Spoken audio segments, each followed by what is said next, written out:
All Things Money with David Blain, a discussion about your money, including everything from investing and taxes to real estate. Now with this week's program from D.L. Blain Company in New Bern, here's David Blain. Hello, I'm David Blain, and welcome to All Things Money.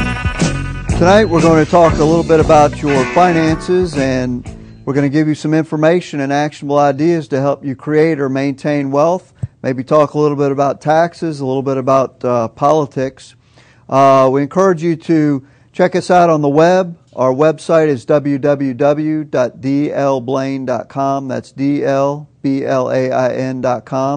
Our email is allthingsmoney@dlblain.com. And if you have any comments or questions on the show or a topic that you'd like addressed, please feel free to give us an email. Our phone number is, of course, area code 252-633-0107. And on our website, we always post archives of these shows. So if you can't listen to the whole show, just go online and you can download the full show and listen to it at your leisure. Tonight we've got a great show for you. We're going to be talking a little bit about some pension plans. We're going to talk a little bit about China. But before I get into that, a couple of days ago, on August 5th, there was a reporter for Reuters that came out with a story, and the headline was Main Street may be about to get its own gigantic bailout. Rumors are running wild from Washington to Main Street. The Obama administration is about to order a government-controlled lenders, Fannie Mae and Freddie Mac, to forgive a portion of the mortgage debt of U.S. mortgages, 1 in 5 that are underwater. And I just want to address this, not whether this rumor is true or false. I don't really know. Of course, the White House has denied it. But this reporter that originally reported it, he's a pretty credible guy. He's got a lot of good sources and is usually reliable.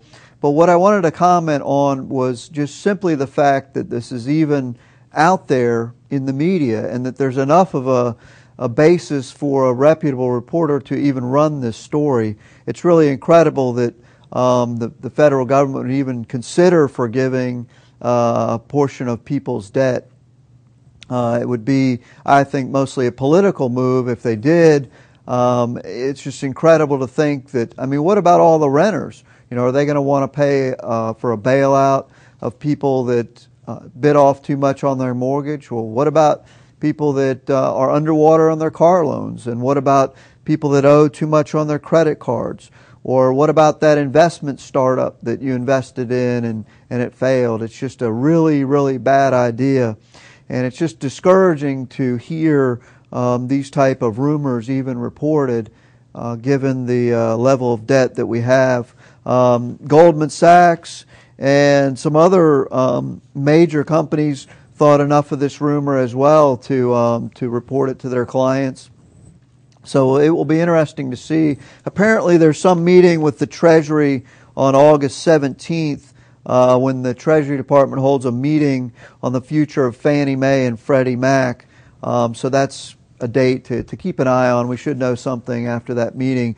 The reason they could do this is through Fannie Mae and Freddie Mac, which are, as you probably know, not subject to very stringent government oversight.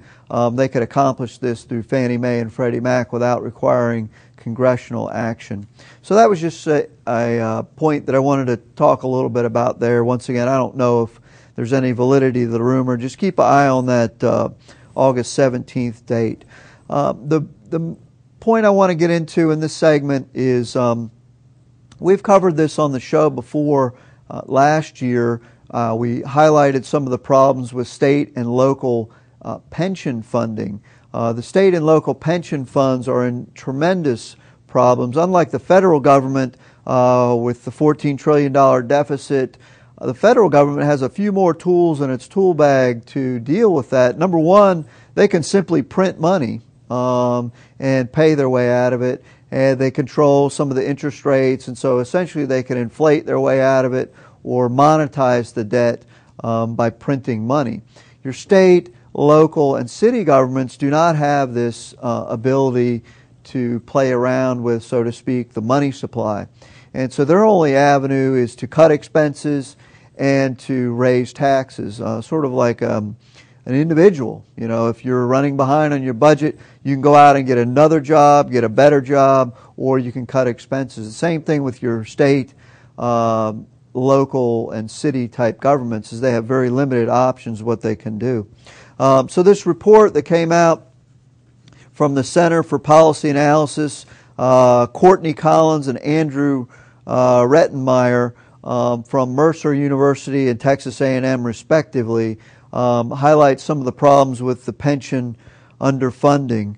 As I mentioned earlier, we talked about this excuse me, last year, and that it looks like public pensions are underfunded by somewhere around $3 trillion, which is a long-term problem. The current stock market environment we're in, if it continues, is only going to exacerbate this problem. If I could sum this problem up in one simple sentence, it's that the state and local governments' pension plan liabilities, they're computed using a discount rate, which they're still using too high of a discount rate, and they simply promise too many generous benefits without asking the employees to contribute. I know up in New Jersey they had fully funded medical plans for state retirees that the employees contributed nothing towards, nothing at all. And the governor up there suggested that they contribute 1% to this health fund to keep it solvent. And, you know, there's practically a riot up there, which is ridiculous to think that people expect their government pensions and health care to be paid for and not contribute anything. It's clearly unsustainable. As we get into later in the show, we'll see New Jersey, their unfunded pension liabilities are 36% of the entire state's gross product, one of the highest deficits of state funding that is out there. And so a big problem that is occurring now. The second half of the problem, as I alluded to, is the discount rate. And the discount rate is how the actuaries and your planners in the government figure out how much money they need to set aside for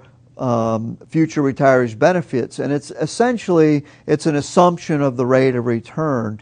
And so anybody out there that's been investing the past 10 years knows that if you're still assuming a 9% rate of return on stocks, well, your conclusion at the end of that study with that assumption is probably going to be off.